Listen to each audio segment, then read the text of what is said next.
Hello, I'm Liam Turner, the digital editor at CIH. And for our 2024 vice presidential election campaign, I've been catching up with our three vice presidential candidates to find out a bit more about their housing history and the issues that matter to them. In this video, I talk with Thomas Sutton, who is the services manager for neighbourhood and housing service at Gateshead Council. Right, so the first question then, and I think we're going in with a bit of a bang for this one. So the CIH vice presidential election coincides with the general election. If you were Prime Minister, what's the first thing that you would do to try and fix the housing crisis?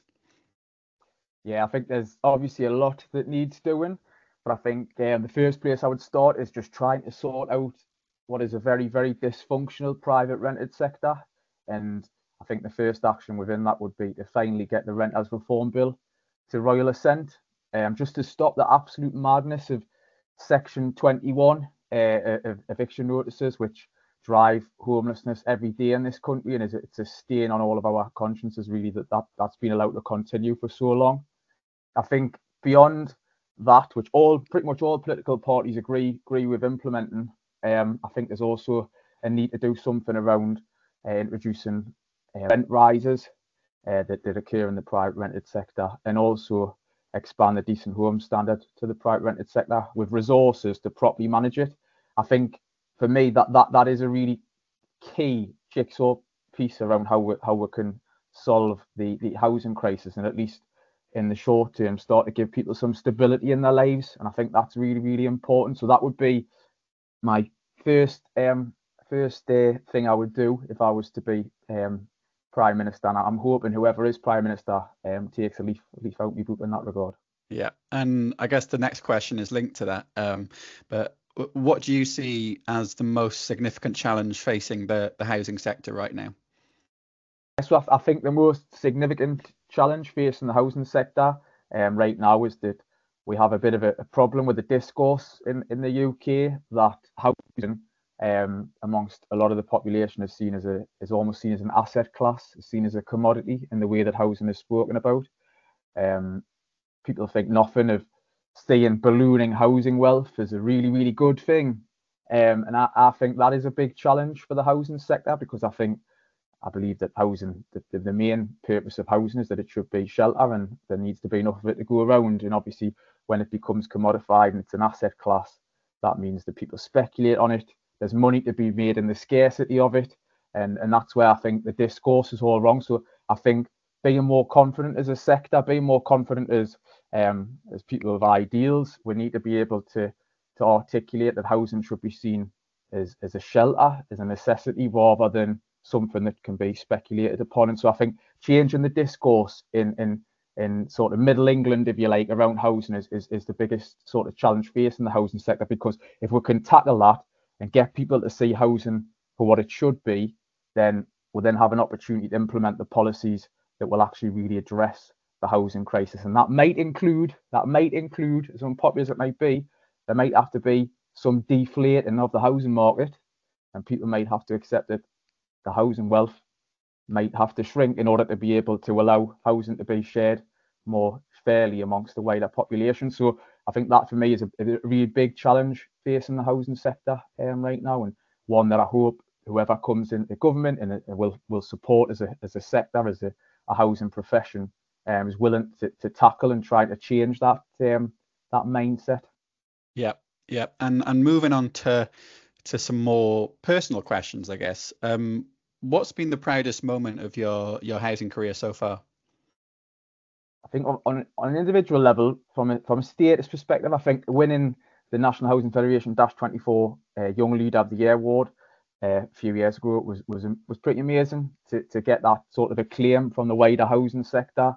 It was fantastic. But I would say, whilst that was a very proud moment, I think the things when I reflect on my housing career, the things which give me the most pride are where I've been able to deliver services that have made a real tangible difference to the customers, to the residents for whom we are here to serve. And so I'd say it's not a specific moment, but a project which I look back on with a lot of pride was when I worked for In Communities, a large stock transfer organisation in Bradford. and I led on setting up a new customer service centre. I learned a lot about the project, and the thing that really gives me pride is that I know that, compared to what was there before, we were able to deliver a lot of improvements for how customers were dealt with and the services they received. And so for me, that's what I have the most pride in, really, when I think back through my housing career. Mm-hmm. Yeah. And who's your housing hero? You might have a few, I'm not sure, but yeah, if you could just tell me who is your housing hero and why? There is a few, and it's a really good question. I think that looking back to the time where we saw the greatest improvement, if you like, in living conditions among the general populace, was the Homes for All post Second World War, to deliver mass council housing. And I think the hero, if you like, which is a bit of a strange one because it is going into the world of academia, but I think William Beveridge's report in around the end of the Second World War, around the 5 evils that needed to be combated, and obviously one of them was around making sure that we have adequate homes for all, and that led to the thinking, really, that delivered that massive council house building program. And I think now we need another William Beveridge, really, or somebody to write a report of such stature that has such political backing that will cut through all the noise and actually deliver what's required, which is massive social home building across the country. Yeah. And final question, what does housing mean to you personally? I think how housing for me it's a true litmus test of how healthy a society is. If you look at Maslow's hierarchy of needs, housing, safety, security is the foundation. And I think you can't truly judge a society around it, how well distributed, how equally distributed its housing system is, and in making sure that the general populace, everyone has a safe and secure home. And so I think for me, it's a litmus test.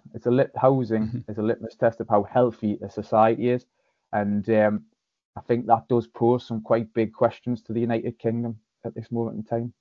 Yeah, yeah. That brings me to the end of the 5 questions. But is there anything you'd just like to leave viewers with before we finish up?